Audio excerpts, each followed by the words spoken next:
In this video, I'll show you how to build an interface app in Airtable. First, sign in to your Airtable account and open the base you want to use.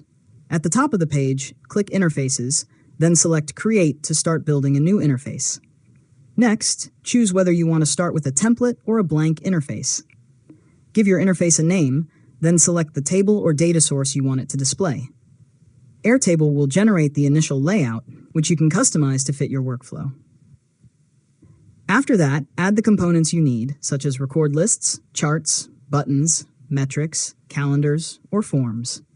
Arrange each element on the page and configure the fields that should be displayed. You can also add filters and permissions to control what different users can view or edit.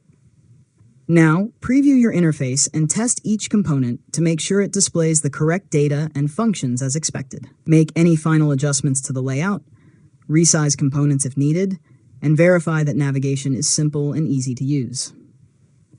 Finally, publish your interface app and share it with your team.